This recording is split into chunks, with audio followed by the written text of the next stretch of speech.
Hello, everybody. Good afternoon or lunchtime, whatever this is.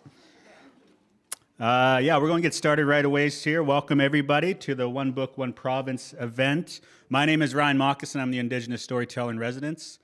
Lovely to have you guys here. I'm from Soto First Nation. I am a writer, stand-up comedian, TV producer, okay? And I am here to present this amazing event put on by the One Book, One Province. And, excuse me, I'm just going to get my notes here. Bear with me. We're going to play this a little loose right here, so everybody just bear with me here. So the One Book, One Province was created by the Saskatchewan Library Association in 2017. Its aim is to create an experience that supports literacy, creates a reading culture, and raises the profile of libraries and literary organizations, and builds community engagement through a shared experience. Each year, the SLA selects a title by a Saskatchewan author that builds awareness and understanding in topics such as diversity, reconciliation, or an aspect of provincial history. So that's the program overview. And before we get started, I want to introduce our elder for this event, Norman Fleury. And Norman's bio is somewhere here. So Norman Fleury. He's a gifted Michif storyteller and multilingual speaker. Hails originally from St. Lazare. Is that how you say it, Norm? Yeah, St. Lazare, Manitoba. His profound wisdom and boundless dedication have been instrumental in promoting and preserving the Michif language, culture, and traditions, ensuring their vibrancy for future generations. Currently, he is Michif Elder of the U of S and Provincial Elder of the Métis Nation, working across the Métis homeland, designing and teaching the Michif language and cultural programs. He was an integral part in the creation of the book.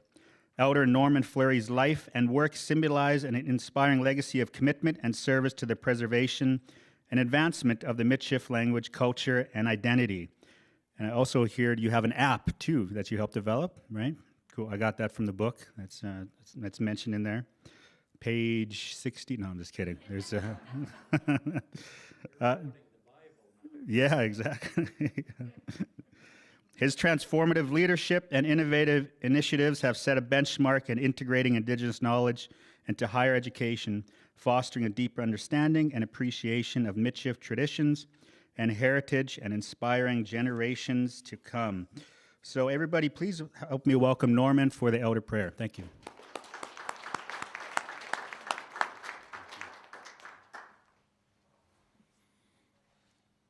Good afternoon.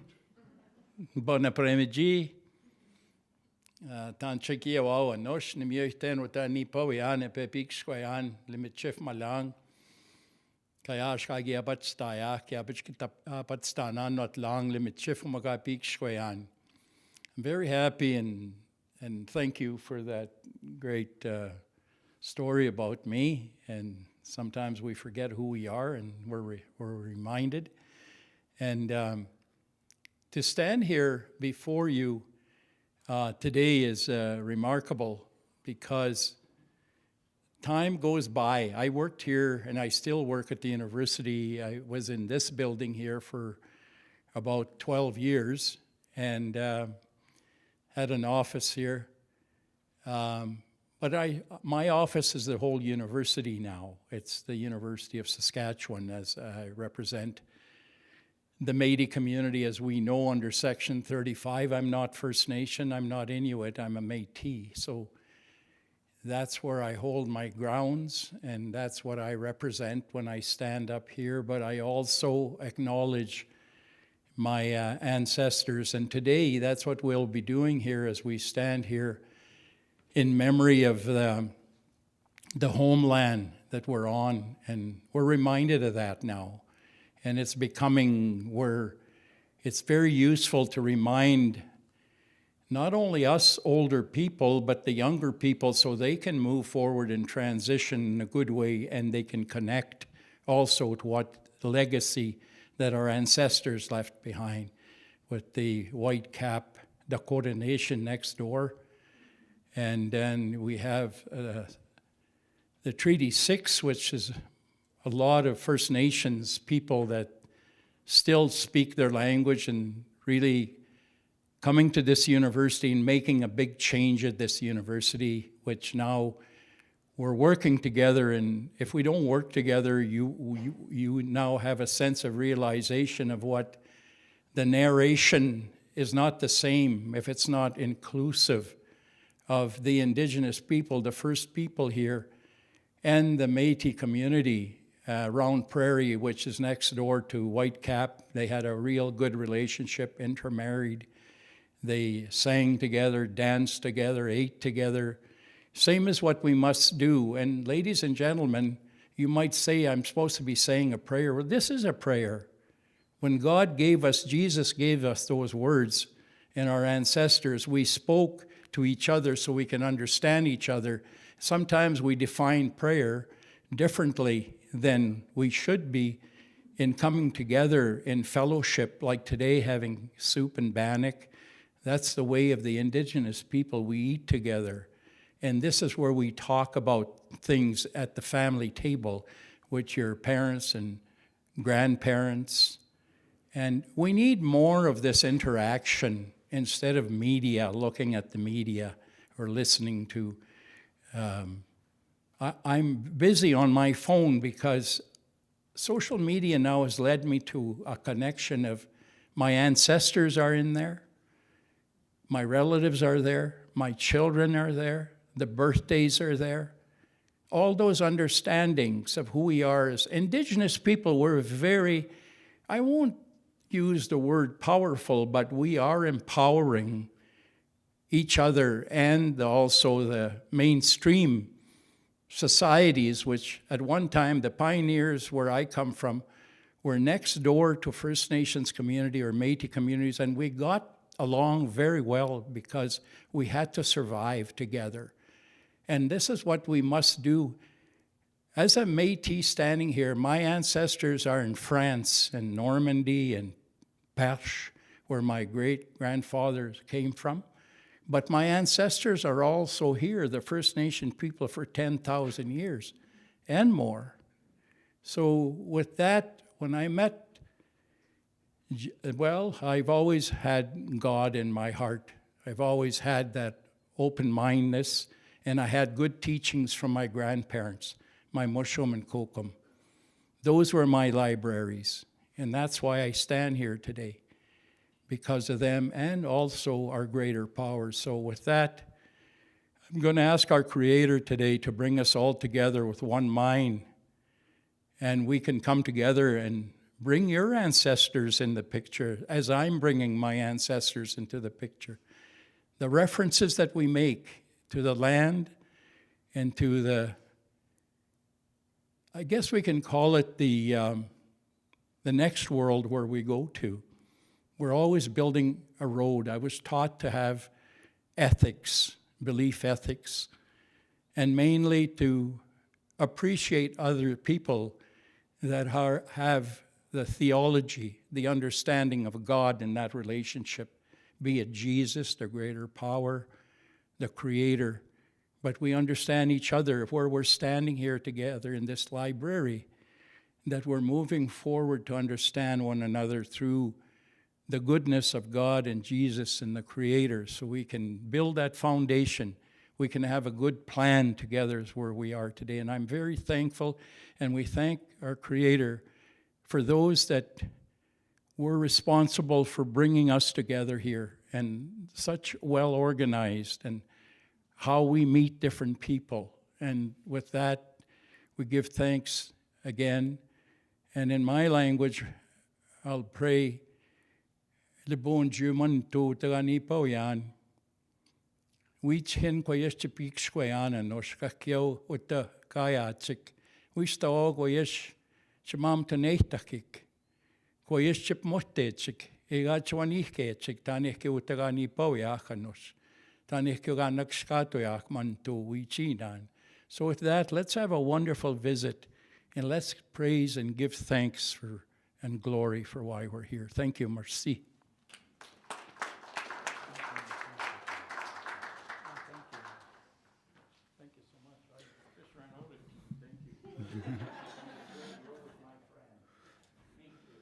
Wow, thank you, Norm, for those inspiring and powerful words, and blessings upon this amazing event that the university has put together. Thank you to everybody for attending, and also for people who are watching online. This is being live streamed to YouTube, so no pressure for anybody taking part in this event. So we'll keep the show rolling here. I'm going to introduce your next presenter, the University Librarian and Dean, Dr. Lori Burrell. She provides strategic leadership for 6 library locations central to the university's research, teaching, and learning mission. She brings extensive experience from research-intensive universities in the United States, with a background that includes overseeing a special collections, advancing organizational strategy, and strengthening scholarly access. A strong advocate for inclusive, student-centered libraries and collaborative research support, Dr. Burrell is committed to positioning the library as a welcoming, innovative hub for the entire campus community. So let's welcome Dr. Lori.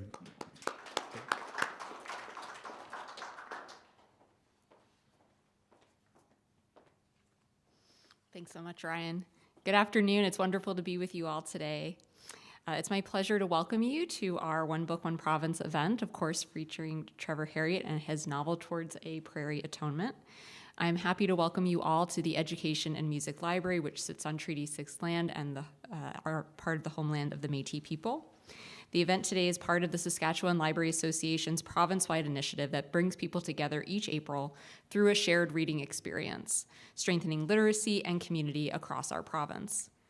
Here at USask, our book club has been exploring Trevor's meaningful reflections on the land, responsibility, and over 2 centuries of Métis presence on the prairies. As someone new to this province, this book has offered me a powerful lens into the history and spirit of this place. Storytelling has the remarkable ability to help us understand where we've come from and imagine more connected futures. These ideas closely align with the mission and priorities of the University Library, where we strive to serve as an intellectual hub connecting people, ideas, and knowledge. Our commitment to decolonizing the library, making our practices more welcoming, responsive, and accessible, informs all that we do, from our collections to our programs and our spaces. Our book club discussions these past months have been thoughtful, generous, and inspiring, and I'd like to especially thank Sue Lim, one of our faculty librarians, for leading these discussions. I'd also like to thank the Saskatchewan Library Association, our partners here at the university, as well as the Saskatoon Public Library, and of course, Trevor. His work invites us to listen closely, learn respectfully, and imagine brave new ways of living together on these prairies. Thank you all so much for being here, and look forward to the conversation and event.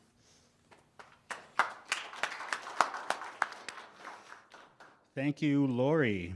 And our next presenter is Amanda and, is it Angela? Who's Angela? What's that?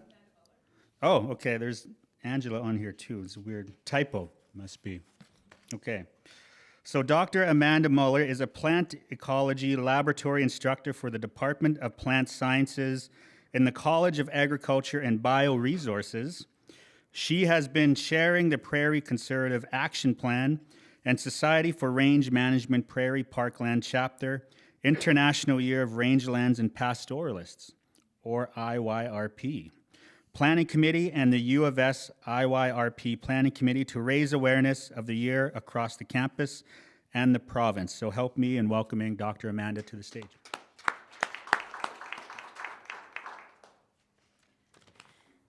Thank you so much, Ryan, for the introduction. So I'm coming here today with an IYRP lens to this book. When I first approached the libraries about what we could do to share stories about the International Year of Rangelands and Pastoralists, they jumped on board, thank you, Sue, and chose a book that I had read and thought was very much to what this year is about. So the International Year of Rangelands and Pastoralists is a year that focuses on rangelands across the world. So globally, attention has been turned to rangelands and pastoralists. Rangelands consist of everything from savannas to deserts to alpine meadows to, in Saskatchewan here, our prairies, or even in the Arctic, our tundra. In our prairie provinces, I think our grasslands are the most obvious thing that we connect to here in Saskatchewan. And so we really wanted to share stories about prairies and prairie peoples. Now, the second part of this is who are pastoralists. And the IYRP International Committee very much feels that pastoralists are anyone that is raising livestock on the land, but that is also includes stewards and peoples of the prairies. And so when we think about IYRP this year, really celebrates all prairies and prairie peoples here in Saskatchewan. This book in particular, I listened to it recently. I read it many years ago, but one thing that really spoke to me as we were listening to this book is how prairies, there's so little left in our province, yet many people don't understand that. Most recent estimates are that there is less than 16% of our prairies, and the Aspen Parkland in particular, less than 3% of our prairies remaining. So this idea that what's left of our prairies are really these little islands that are surrounded by cropland and settlement, and how the connections to the peoples that stewarded those lands has also been disjointed. And so my hope for today is that the prairies can connect us together in conversation, because I think those conversations in the history is very important. So in my role today, I just wanted to tell you a little bit about IYRP. In the College of Agriculture and Bioresources, I have been chairing a committee that has several events that have been planned throughout the year in connection with the libraries, as well as our colleagues in the School of Arts. And then across highlighting research within our college as well. And so there are some cards on some tables. Feel free to take a scan of those or grab one on your way out to keep in touch and hopefully bring this discussion out into the grasslands if there's a chance to attend a field trip or something like that to continue the conversation beyond just today. This year in particular, and this book, I think, really highlights some of the important things that the college is doing in terms of training our future rangeland managements or prairie managers, whether they be raising livestock on the land or just simply preserving what is left in the land. And so thank you very much for having me here today, and thank you guys for all joining in on the conversation. All right, thank you, Amanda. So, like I said, this is being live streamed, and we're going to have a little Q&A session afterwards. So start, thinking of ideas, you like to ask the panel or anybody else. I think we're going to have some commenters online to ask us questions on the internet's behalf. We'll see how that goes. So yeah, we're here today to speak about an amazing book called Towards a Prairie Atonement. And when I was reading the book the past few days, it really stuck out to me, like how Trevor really brings to life characters. When we think about stories, we attach ourselves to the characters and stories. And when I was reading his book, it was really beautiful how he would describe and bring to life this character of Saint Madeleine, which is the centerpiece of the book that he wrote. And in the Indigenous worldview and the Métis worldview, the land is not just some empty entity that's used for resource extraction or profiteering or anything like that. It's really a living and breathing entity. And Trevor really brought that out in the book. I thought it was beautiful the way he presented the prose, the way he brought to life. I really felt like as if Saint Madeleine was this character I was rooting for, just the way he brought it to life and told the story, the history, and also the future of how we could heal from this as well. And, so I was really looking at from a storyteller lens, and it really inspired me in my own work. So I just want to say thank you to Trevor for that. And with that, we have Trevor, who's going to here to speak with us about his amazing book. So Trevor is a prairie naturalist, activist, and writer based in Regina, Saskatchewan, on the northern edge of the Great Plains. He is the author of numerous acclaimed works of nonfiction and fiction, exploring grasslands, ecology, and the spiritual and cultural life of the prairies. His books include Grass, Sky, Song, a Globe and Mail Top 100 book, The Road is How, Islands of Grass, and of course, Towards a Prairie Atonement, which we will be discussing today. His novel, The Economy of Sparrows, was released by Thistledown Press in 2023. Harriet's writing has appeared in the Globe and Mail, Canadian Geographic, and the Narwhal, and he's a frequent contributor to CBC Radio. Trevor is also an alumnus of USask, and in 2021 was presented with the highest honor the university can bestow, an honorary doctorate of letters for his significant contributions to our communities. So it is my privilege and honor to welcome to the stage Trevor Harriet. Thank you, man. Thank you very much. Thank you. Hi, everybody. It is a great privilege to be here, to be part of this One Book, One Province thing. And a lot of people to thank. Lori, Ryan, Amanda for your words. And I especially want to thank Norman for getting us started off. That was my kind of prayer. I loved everything you said. And maybe some of you know this. If you read the book, you would definitely know it. But this book only was possible because of Norman, because of the gift of time he gave to me one day in 2015 in May. It was a beautiful day, and we walked around that site of St. Madeleine together. That has meant everything to me and to this book. And as I said, this book would not be possible without Norman. And as many of you know, Norman is a national treasure. What he has done for the Métis Michif community in Canada cannot be overestimated. So thank you very much also to the One Book, One Province program in general for choosing my book. It's so lovely to have an older book come back to life and to revisit it. I got to actually do the audio for the audiobook version because of this. Otherwise, I don't think the publisher would have ever let me do that. So it's been wonderful. I'm going to look for the clicker here for the slides. Okay. All right. Looking forward to the panel discussion. I wanted to say that. Cheryl Troop is going to be with us. Norman will join us. Ryan's going to be our moderator. We're going to have a lot of discussion, maybe some questions from you, I hope, maybe the people online as well. So this is a book about colonial settlement dispossessing the people of St. Madeleine, a Michif community just on the border of Saskatchewan and Manitoba. And I'm going to show you a little map here. I wrote it, I think, mostly for settler-descended people like me, people who look like me, who have, you know, the homesteading grandparents in their backgrounds. Because I think our generation has begun to forget where we come from, and we've especially disremembered or unremembered the shadows in our past, right? And there are many of them. But one of them was the dispossession of Métis Michif people off of their lands. And the St. Madeleine story is only one story. There are many, many others. And thank goodness there are tremendous Métis writers right now telling those stories. And I'll talk about one of them later if I get a chance to. I just think there's a kind of a forgetting that is built into our social and economic life, and we like to hide, in a sense, from the shameful events at the foundation of our culture. You know, I think for non-Indigenous people, we sometimes think of the period in the 19th century as being way in the distant past. I don't know this, but I suspect that for First Nations and Métis people, it doesn't feel that way. It's more present. For me, as an older person, I have started to notice the time sometimes accordions kind of collapses on me. And I had an experience like this not long ago, and it's related to tell the story, I got to show you a picture of a book that I read many years ago. Has anybody else here read this book, The Last Buffalo Hunter? Of course, Cheryl has.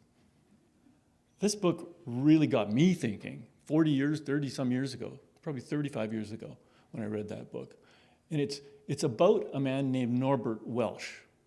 He was hunting bison in the 1860s and 70s, and then when the bison were extirpated, overhunted, he moved on to trading and ranching and farming, and he became a livestock person because, yeah, Michif, Métis people are pastoralists, right? They still are. Back in the Red River days, there were at one time 2,000 head of cattle that Métis people were looking after in the Red River area, and they continue to be cattle people. Anyway, so I read this book a long time ago, and it was fascinating to me, and it's just always in the back of my memory as a writer. But I had an experience about 2 months ago that brought it forward again. My mother-in-law lives at a care home in the south part of Regina. It's called Wintergreen. My wife always says it's like a cruise ship stuck out on the prairie because it's really, they're well taken care of there, let's just say. Okay, so they have a restaurant there. We often go for a supper with Louise, my mother-in-law, and we're sitting down one time in the waiting room in front of the restaurant, waiting to be seated. It's that kind of place.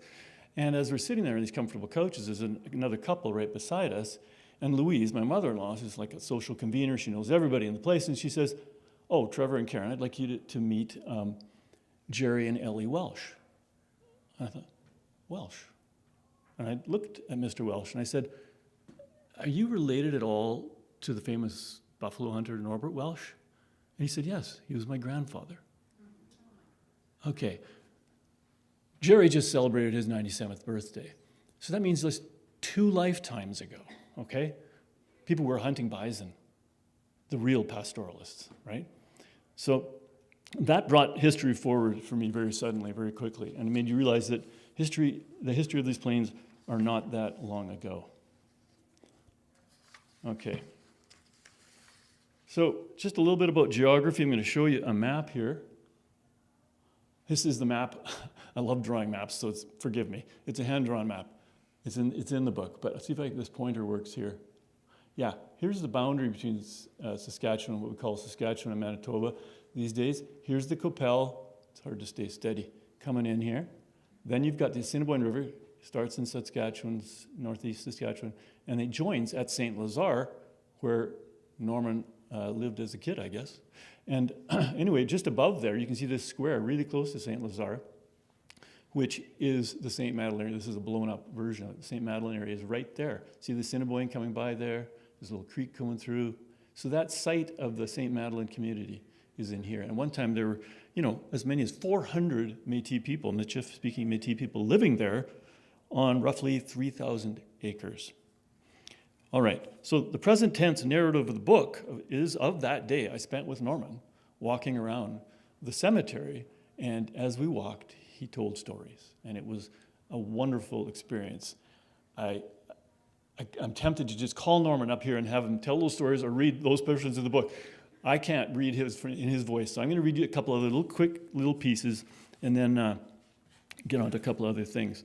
Okay, so at this latitude, changes in the weather generally come from the west, but changes caused by people have tended to come from the east. The marks of all that has transformed the prairie in the past 2 centuries are oldest here on the eastern rim, where grass and forest interdigitate. Ghosts of abandoned frontiers, they surround this island of grass with the scars of extraction, transportation, and displacement.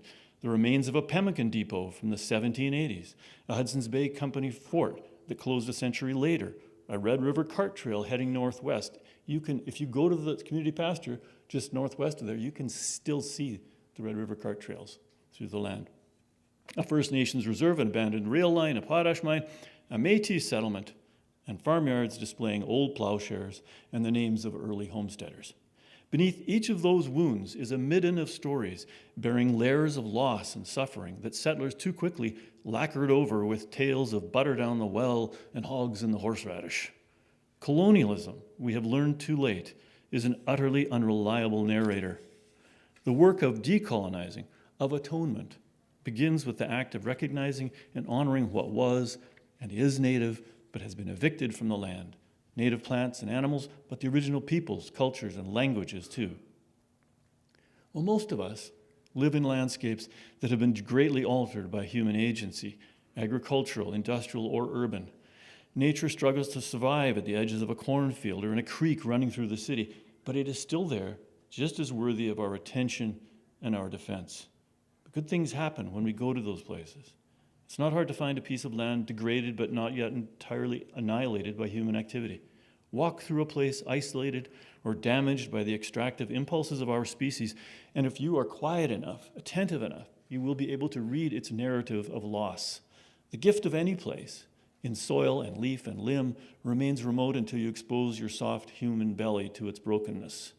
You may worry that if you let down your guard and acknowledge what is missing, the sadness will overtake you. And it may, for a spell, but if you stay, your thoughts will soon enough turn to the survivors. A kind of intimacy settles in, dissolving the sorrow in gratitude for what remains and hope for what could yet be restored, reconciled. Canada's prairie landscapes still rowdy with the old life, still sanctuaries of wildness, but clearly in decline and in need of more compassion and attention, give themselves readily to such a practice.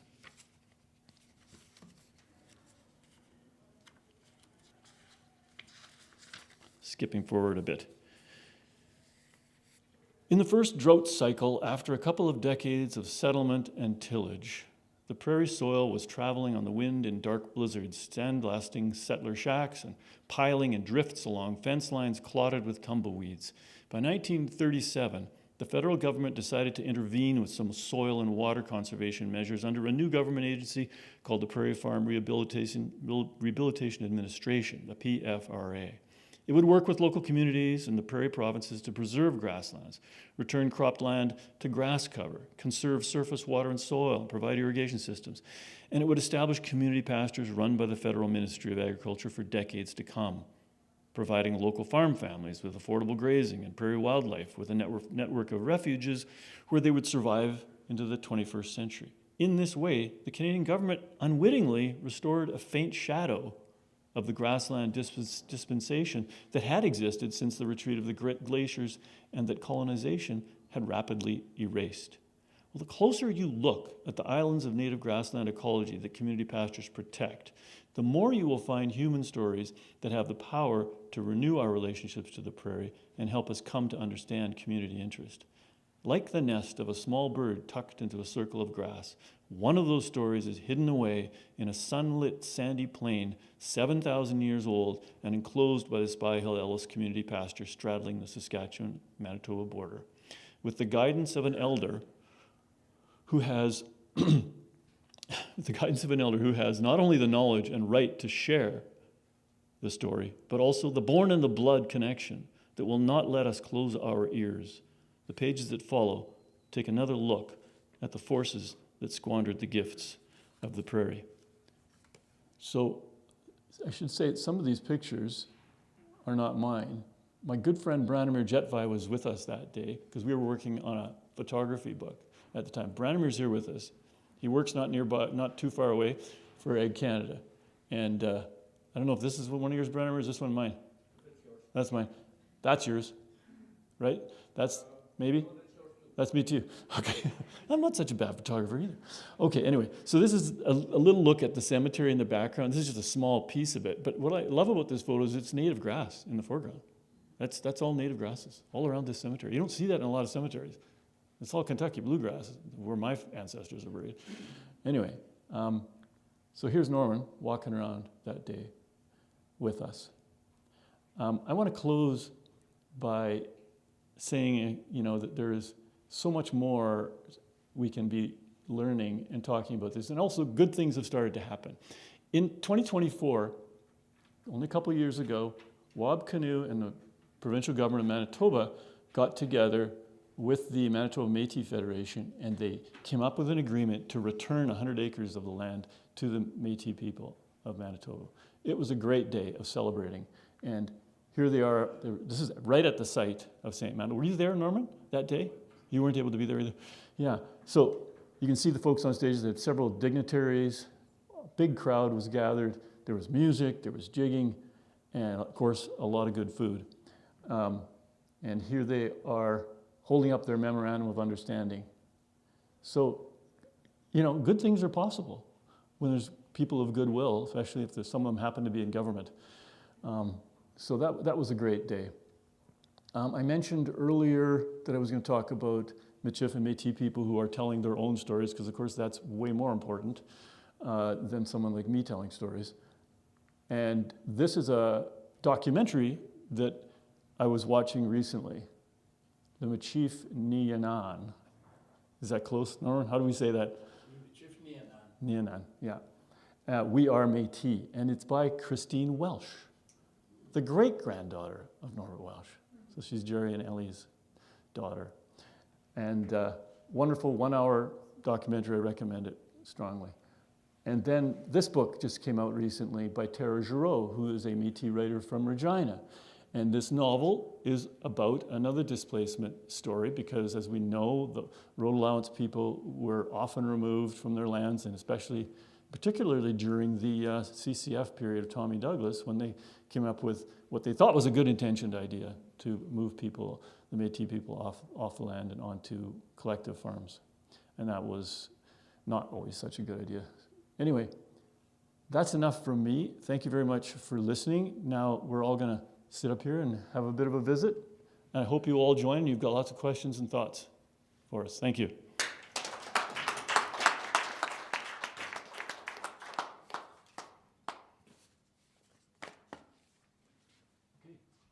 Thank you, Trevor. Give another round of applause for Trevor. Together that. Trevor, I think you took most of my notes. Can I have the? Sure, whatever you got there. It was just yeah, those are the ones. Thank you. All right, is there? No, thank you. Thank you. Any other in your pockets? Anything? No, I'm just kidding. One thing I want to do before we move on is I really appreciate how Trevor is using the wisdom of the elders as his North Star for writing this amazing book. And one thing that struck out to me, because atonement, we think of that word atonement, and Trevor highlights an interaction he had with, was like a lady at the end of the book who reached out to him, and she was talking about her land use, and she views herself as a bewildered steward, was it? Yeah, and she talks about how doesn't see herself as a landowner, but somebody who shares the land, which I think is a great outlook that settler culture can adopt in their work towards reconciliation with Indigenous and Métis people. So I really love just that button you added towards the end of the book there. You know, it really speaks to the tone and theme of the book, which is atonement. And yeah, again, really congratulations on this monumental book, and seeing the work that was done afterwards, because it's been 10 years since the book came out, right? Yeah, and to see what has been done in the province of Manitoba. And so again, thank you for your activism, because that's really what it was, I thought. So thank you again for that. And I think we need, Amanda, do we need you on this? No? Just. Oh, really? Okay. Oh, wow. Wow. I feel kind of, all right, I'll meet you over there right away. But yeah, we're going to get into a little, if I know how microphones work here. 1 second. I'll join you guys over here. So what we're going to do is, so the winner gets $25 of this, no, I'm just kidding. We're not having a competition here. But yeah, so we're going to have a nice little intimate discussion. I have a few questions I'm going to ask you. And then we're going to turn it over to the audience or to our listeners on YouTube and the internet there if they have anything they want to talk to us about. So, I'm sorry, did I introduce you? No, do I? Okay. All right. Okay, what's your name? Sorry. Do you want me to introduce myself? Sure, yeah, for sure. Yeah, introduce yourself. Thank you. So my name is Cheryl Troop. I'm an associate professor of history in the Department of History here at the University of Saskatchewan.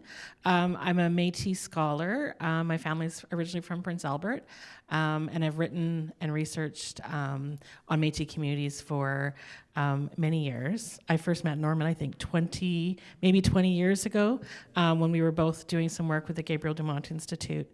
So I'm just pleased to be here and to talk about some of this history. Thank you for the invitation, and I'm looking forward to it. And maybe you found my bio. Yeah, I'll read your bio here. Sorry about that, Cheryl. Yeah, give it a round of applause for Cheryl here. So she's an associate professor.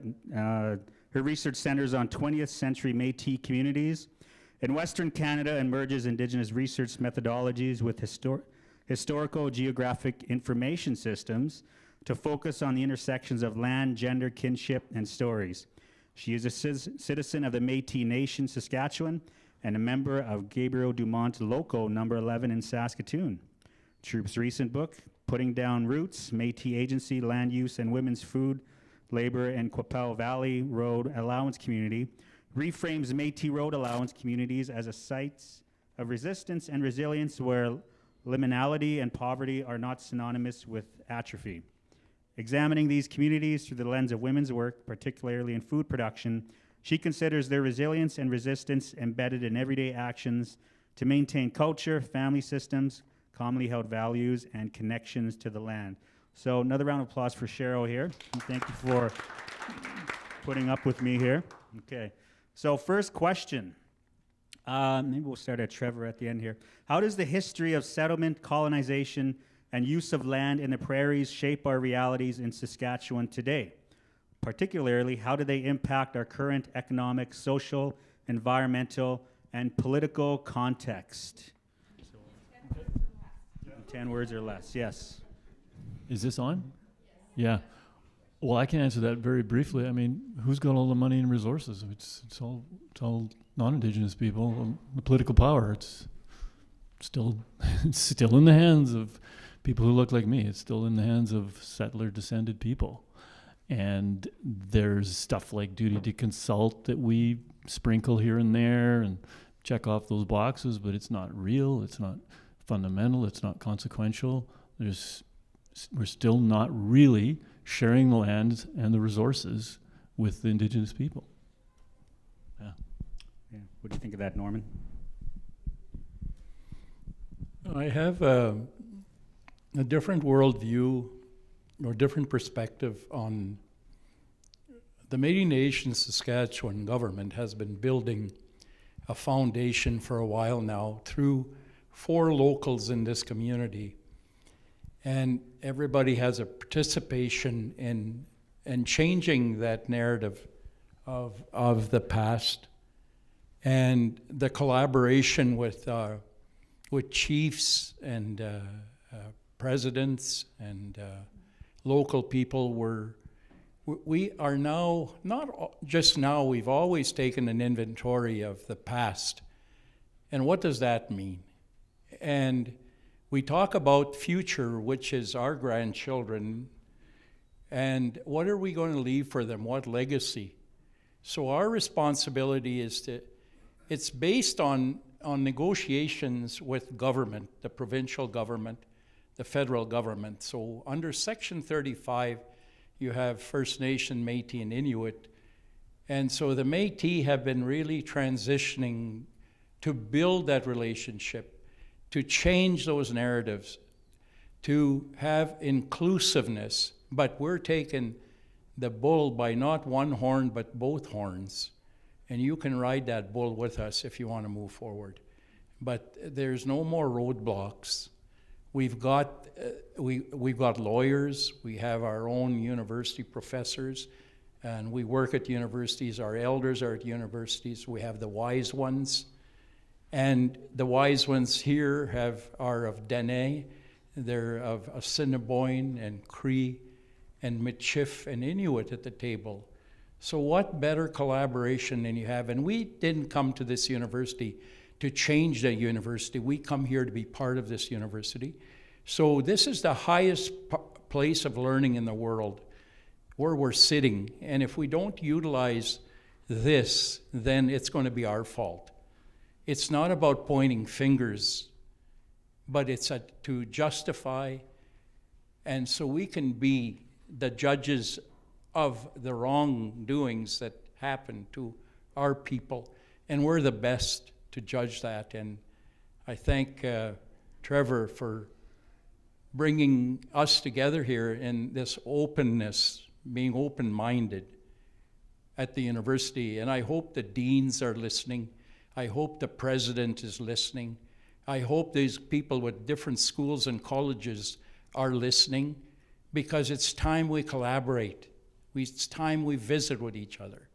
Otherwise, we're going to be talking about the past for too long. I'd like to move forward to today and tomorrow, and that's my responsibility as the elder of the spokesperson of the elders north, central, and south of the province. And we have different lifestyles from the north, central, and south. The north are the water people. Here you got a mixture of water and the buffalo people. When you go further south, it's the buffalo people. So when we talk about buffalo, my great-grandfather, Jean-Baptiste Lépine, who was part of the resistance, he went and captured calves during the hunt to sell to Parks Canada. And that's how we got buffalo. And my son, Mark Fleury, is Métis Nation Saskatchewan herdsman, buffalo herdsman. And he was, the other day on his birthday, he harvested a buffalo and feeding the elders. And we're having a celebration to talk about those things that we can talk about like we did in our tables, family tables. But anyways, I have lots to say, but we're limited, and I don't like being limited. And sometimes we have to have workshops, we have to have conferences, and so we could both understand each other. But I'm very happy we got this time today, and even though we're limited, and it's great that we have a good moderator here, and you can see the visibility of the Indigenous people. And that's what we need, and we can work with non-Indigenous, because that's what we're all about. If we don't work together, we're not going to make the change. When I see my grandchildren coming to this university with people from the Ukraine and India and that, we're here to make a difference. And if we educate people a lot more about ourselves, and that's our responsibility. There's so many books written about us, and the indexes wasn't me or my grandfather. So it's time we have our own books with the index, and I'm part of this book now, so thank you. Thank you, Norman. Yeah, no, let's not feel limited here. This is why we have these events, to spark a conversation, much like Trevor's book here that did that. So Cheryl, what are your thoughts on this? I think I just want to build on some of the things that Norman and both Trevor have said. I think that we're still living under the structures of settler colonialism in terms of the Dominion Lands Act or the Homestead Policy or script that has displaced us as Métis people. And that was meant to remove us from the land and to eliminate our rights. But what we're seeing now, and I think what Norman's talking about, is we need to look forward, and our rights have not been extinguished. And although we were removed from the land, our relationships to the land has not been severed. And we're seeing now families and communities trying to reconnect with the land in ways that they couldn't a generation ago, right? Because, and so we're seeing that more and more now, and I think that's, some of the things that you're talking about are how important they are that we keep doing those things, because there are rights, there are Indigenous rights, and we have rights to the land that we have not always been able to utilize, so. In Trevor's presentation, he mentioned that the province of Manitoba took steps to reclaim. Yeah, feel free. Microphone's yours. There was recently announced in 2024 that 100 acres would be returned to the people of St. Madeleine. I'm wondering, with this amazing panel here, what do you think should happen now? That's a great start, but what can be done not only from the provinces, but also from the federal level as well, even to the micro level, like settler colonialists, private landowners. What do you think could be done to, keep moving this forward? It's definitely a question for Métis people, not for me. So, for myself personally, we're adjusting as much as we can, like Cheryl was saying about those rights. We're starting to recognize those rights, and we're putting them in the right perspective. I, as an elder of the Métis Nation, I am able to go to Ottawa now and say prayers there in the legislature. That would never happen before. And I'm able to speak different language. I speak 7 languages. Je parle le français aussi. Ça fait que quand je vais à Ottawa, je suis capable de parler le français avec ceux qui sont dans le gouvernement. Pinbik shkwan mina malanga gimigaw yan. Dan shinabem, nigashkitomen dan shinabem yan. Niponemon. I also speak Dakota. So that was the Métis at one time, the Michifs. They were able to speak many languages because our relatives.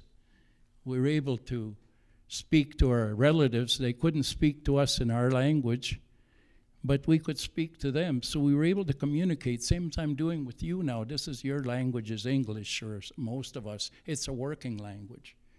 And if we don't utilize this working language to adjudicate, to make sure that we're moving forward, like taking back the land is different than acknowledging the land of where it was originally. And we had lots of land. Like the people that came to St. Madeleine, there were different names, mostly Fleuries that took part in the resistance. There was Bellumers, who Louis Riel's his in-laws come from St. Madeleine. Louis Riel was visiting in that area.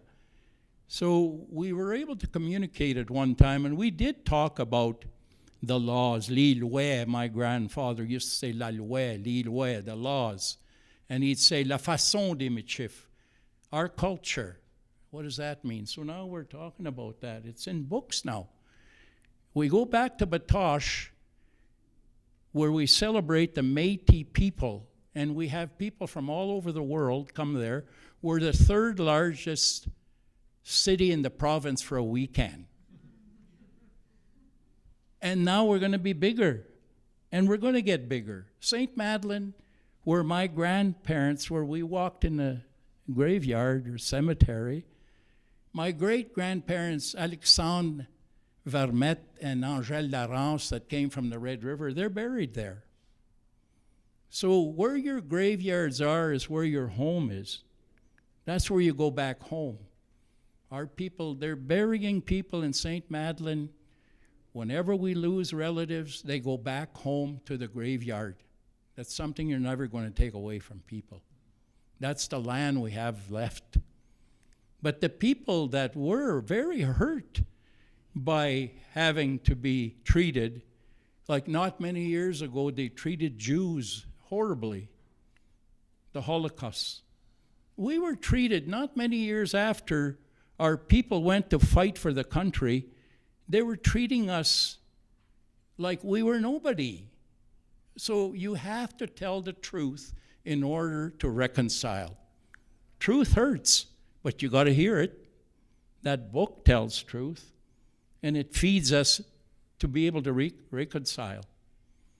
You see, so we're moving forward, and people go to St. Madeleine now because the only land we have is the graveyard. Now we have 100 acres thanks to Wab Kinew, a First Nation relative from Ontario, you know, and he's doing his best, regardless if he's NDP, conservative, or liberal.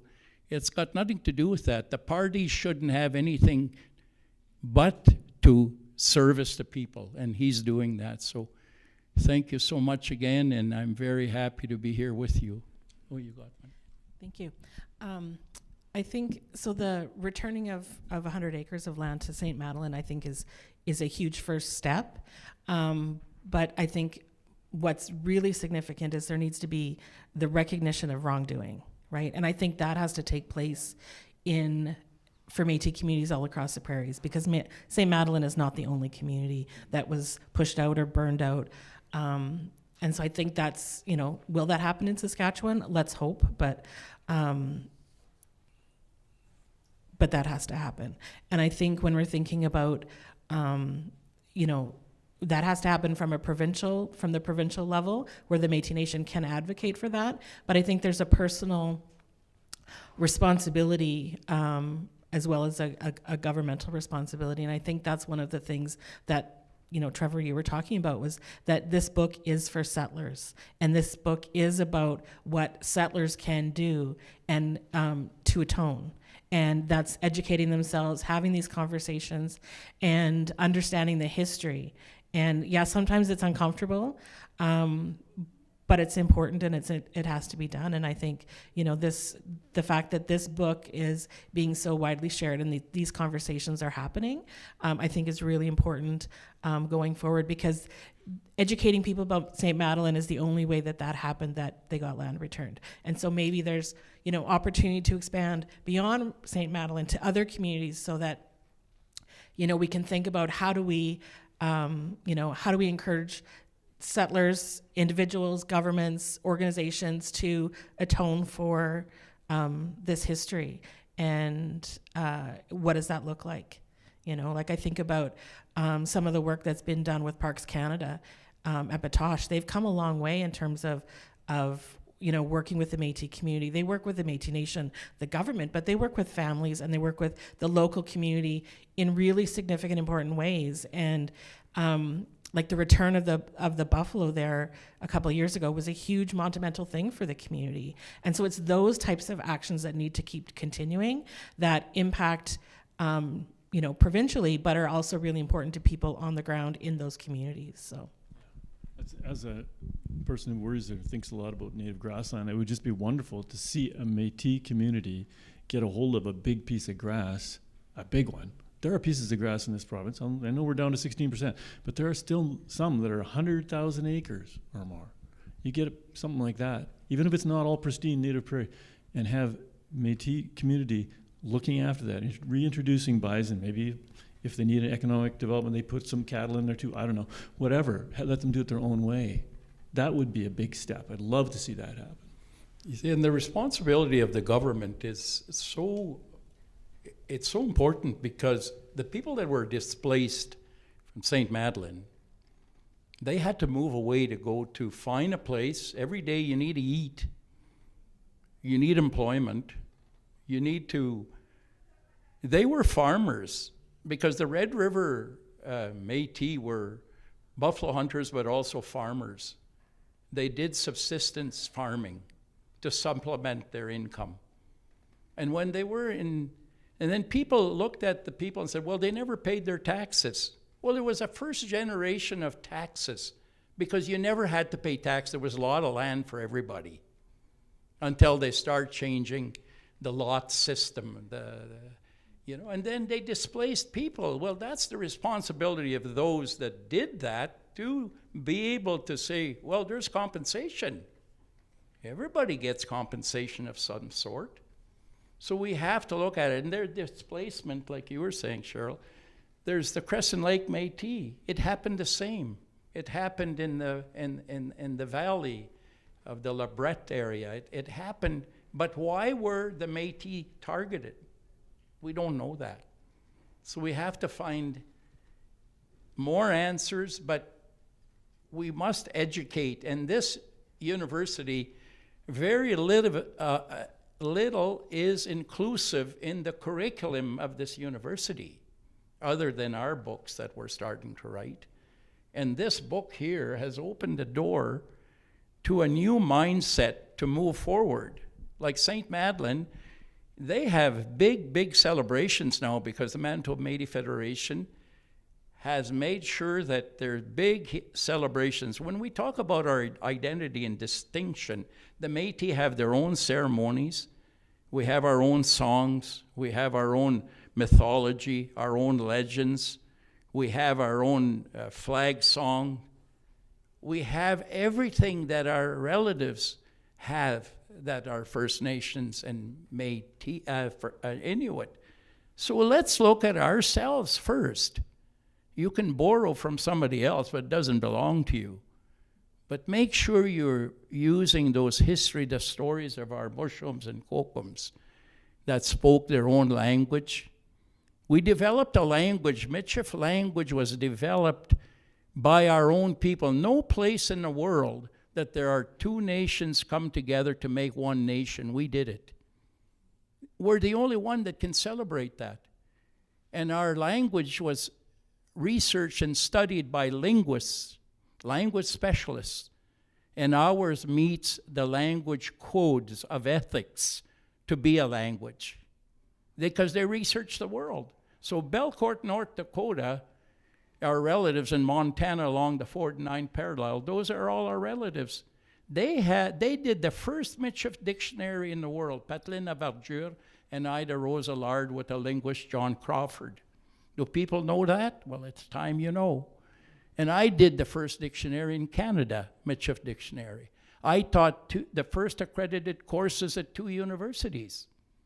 I'm bragging now, but I have to. So everybody should know those stories, and I thank you so much. And we have a long ways to go. We've come a long ways, but we're going to get there. We're going to get there, Norm. Thank you. So a few things I heard in that discussion was, A, we need more Indigenous and Métis premiers in this country, maybe a prime minister. B, I think you need to write a second installment of the book, Trevor. Trilogy? No? No, that's right, because there's a lot more that needs to happen out there. So we are right on time when this event should. I don't know, are we able to go into overtime? Is that fine with everybody here and folks? Yeah? I don't know, where's Anne? She's the organizer of this. Oh, good? Okay, cool. So we can keep everybody for a few more minutes here. I just want to know, do an audience check here. If any of you had any questions for our panelists here? Anybody? Everybody's good? Okay. Is there any questions on the internet there, Anne or anybody? Nobody's No? got questions. No? Okay. Well, let's, I guess let's just wrap this up with one more question here. I guess we've been already talking about, yeah, we've covered a lot of things here. Okay, how about this one? So, in the book, Métis people are described as survivors. How does the story of St. Madeleine illustrate the resilience and survival of Michif culture? So feel free, who's... Nia, me. Nyanga Bigshwan, I'll speak. Merci. Thank you so much, all of you, for being so wanting to listen and to learn. And it's not really easy to sit here because we're talking about the past that hurts, you know, so it's very emotional. That emotion is there still today. So I don't want to leave that to my grandkids. I want to leave them something fresh so they can transition with a fresh way, a fresh understanding.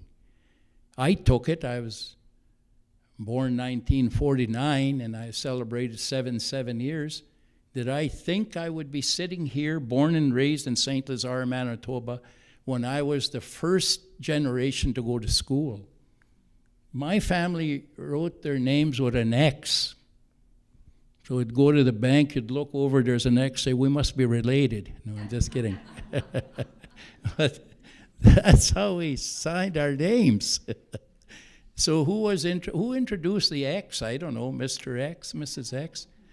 But now there's a lot of X's.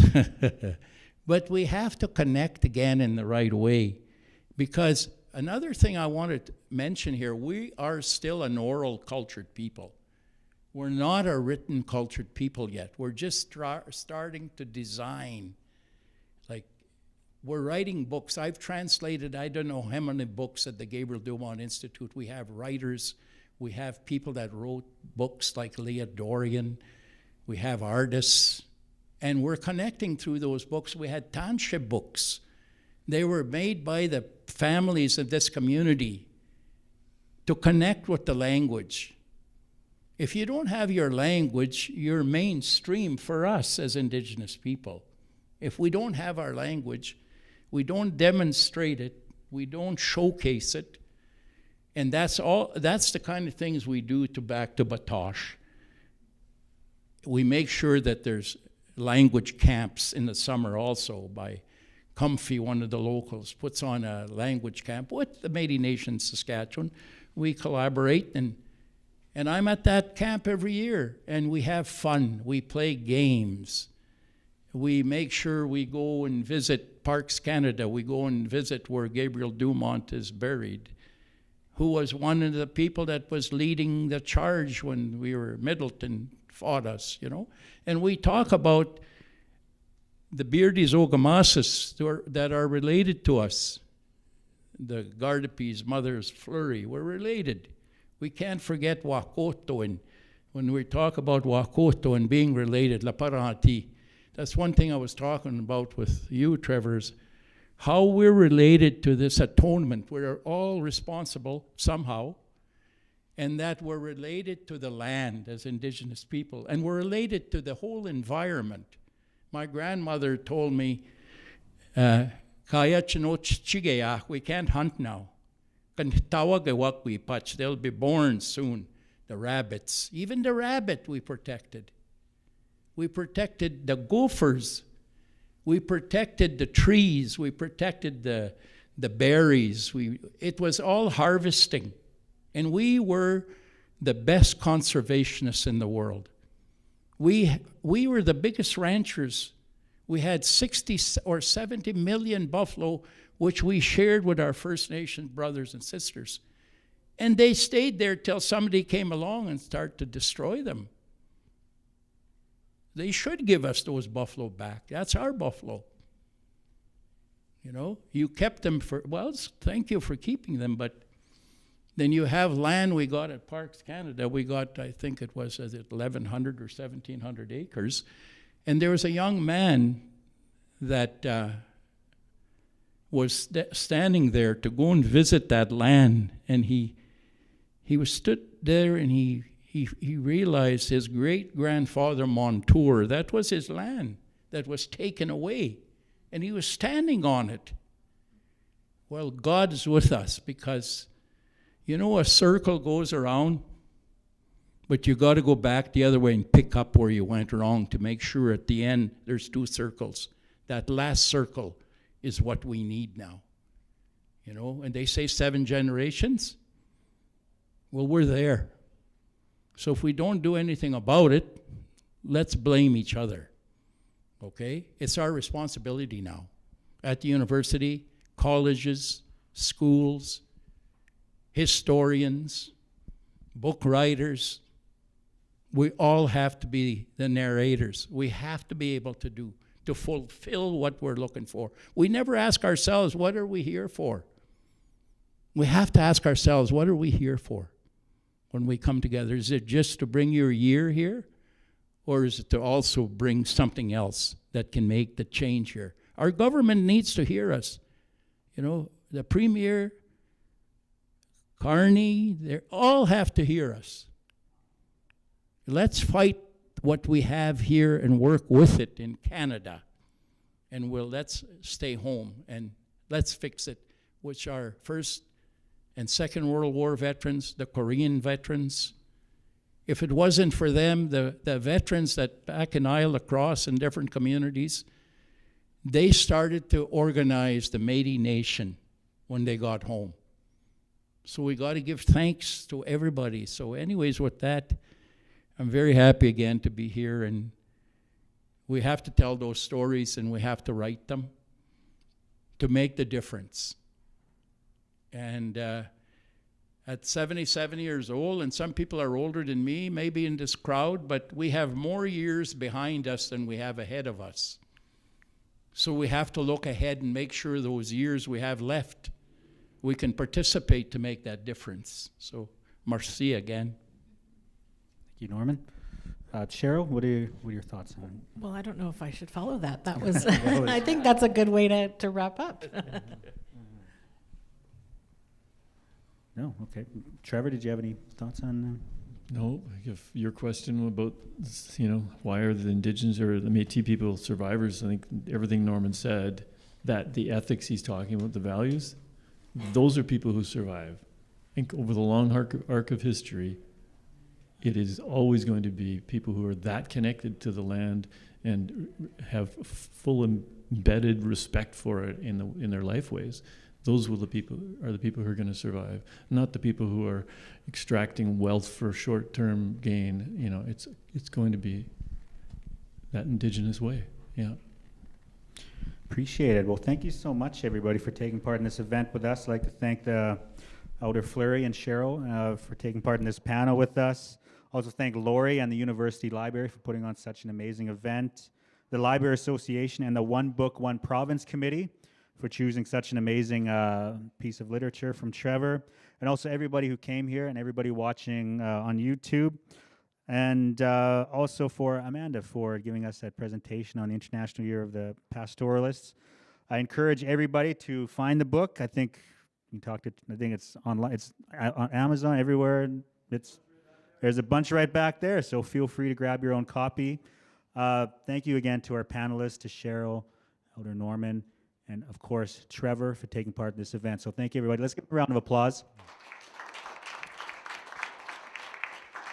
And I just want to end on one note. I read in the afterword that Norman said he lives the best of both worlds, Indigenous and European, and created this amazing Métis culture. And I really believe that Métis people are the key in the path towards true reconciliation in Canada, because they do represent both those worlds, and I strongly believe that. So I thank you for those beautiful words, Norman, and thank you everybody for being here today. So have a good day. Thank you.